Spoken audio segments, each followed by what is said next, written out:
नमस्कार दोस्तों, स्वागत है आपका एक और नई वीडियो में। हाल ही में भारत ने पहली बार तालिबान के साथ आधिकारिक बातचीत की है।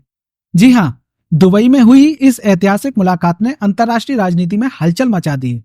लेकिन सवाल यह है कि भारत ने ऐसा कदम क्यों उठाया? तालिबान से संपर्क बढ़ाकर भारत क्या हासिल करना चाहता है? और सबसे दिलचस्प बात, इससे पाकिस्तान को इतनी मिर्ची क्यों लगी है? इन सभी सवालों का जवाब हम आज की वीडियो में विस्तार से जानेंगे। तो दोस्तों, वीडियो को अंत तक जरूर देखें ताकि आप समझ सकें कि भारत की इस नई कूटनीतिक चाल का असली मकसद क्या है। और हाँ, आगे बढ़ने से पहले आप हमारे चैनल को सब्सक्राइब करना ना भूलें और वीडियो को लाइक जरूर करें, क्योंकि आपका समर्थन ही हमें नई जानकारियां लाने की प्रेरणा देता है। तो चलिए शुरू करते हैं। बीते बुधवार को भारत के विदेश सचिव विक्रम मिस्री ने दुबई में तालिबान के कार्यकारी विदेश मंत्री आमिर खान मुत्ताकी के साथ बातचीत की है। यह किसी भारतीय विदेश सचिव और तालिबान के किसी वरिष्ठ अधिकारी के बीच पहली आधिकारिक रूप से स्वीकृत बैठक थी। इसमें राजनीतिक और आर्थिक संबंधों पर विस्तार से चर्चा की गई। तालिबान के विदेश मंत्री आमिर खान मुत्ताकी ने भारत की तरफ से अफगानिस्तान को मानवीय सहायता पहुंचाने के लिए धन्यवाद दिया। उन्होंने कहा कि अफगानिस्तान भारत के साथ एक अहम क्षेत्रीय और आर्थिक साझेदार के रूप में संबंध बनाए रखना चाहता है। उन्होंने ईरान के चाबार पोर्ट के जरिए भारत के साथ व्यापार बढ़ाने पर भी अपनी बात रखी।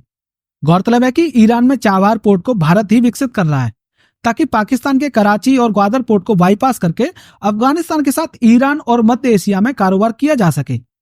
यह बैठक ऐसे समय में हुई जब पाकिस्तान और अफगानिस्तान के संबंध बेहद तनावपूर्ण दौर से गुजर रहे हैं। भारतीय विदेश सचिव और तालिबान के विदेश मंत्री की मुलाकात से पाकिस्तान को तगड़ी मिर्ची लगी है। इस बैठक ने पाकिस्तान की चिंता बढ़ा दी है। मगर सवाल यह है कि भारत तालिबान के साथ बातचीत के लिए क्यों तैयार हुआ? तो चूंकि भारत ने तालिबान सरकार को आधिकारिक मान्यता देने के लिए अभी तक कोई ठोस कदम नहीं उठाया है, तो ऐसे में इस अहम बैठक के बाद यह सवाल उठना लाजिमी है कि आखिर भारत तालिबान के साथ रिश्ते क्यों बढ़ा रहा है।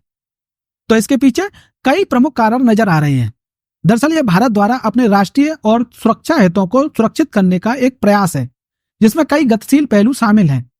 अफगानिस्तान में तालिबान के सत्ता पर काबिज होने के बाद से ही भारत पूरे घटनाक्रम पर नजर रख रहा था। ऐसे में भारत शायद इस नतीजे पर पहुंचा कि यह सही समय है कि आधिकारिक मान्यता दिए बिना तालिबान के साथ आधिकारिक संपर्क के स्तर को बढ़ाया जाए। अगर ऐसा नहीं किया गया तो अफगानिस्तान में सालों से किए गए निवेश से भारत को हाथ धोना पड़ जाएगा। भारत ने तालिबान के आने से पहले अफगानिस्तान में इंफ्रास्ट्रक्चर से जुड़ी कई योजनाओं में लगभग 3 अरब अमेरिकी डॉलर का निवेश किया था। अफगानिस्तान की नई संसद को भी भारत ने ही बनाया था। इसके अलावा कई बांधों और सड़कों का निर्माण भी कराया है।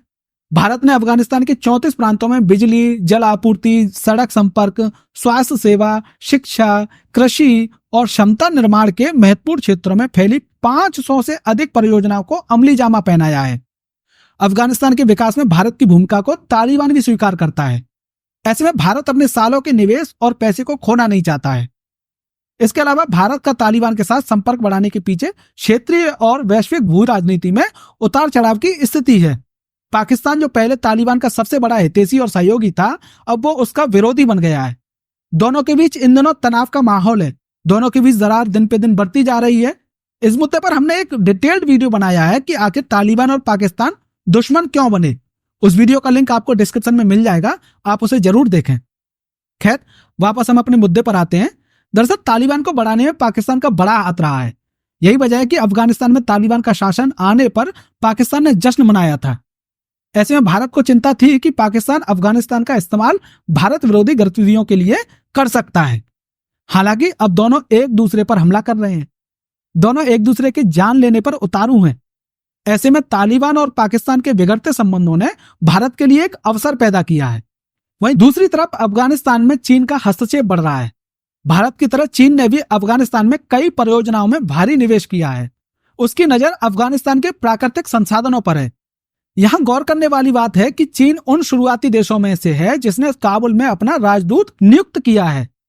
तालिबान के आने के बाद चीन अफगानिस्तान का सबसे बड़ा सहयोगी बनकर उभरा है। वह अफगानिस्तान में अपनी पैंठ बना रहा है।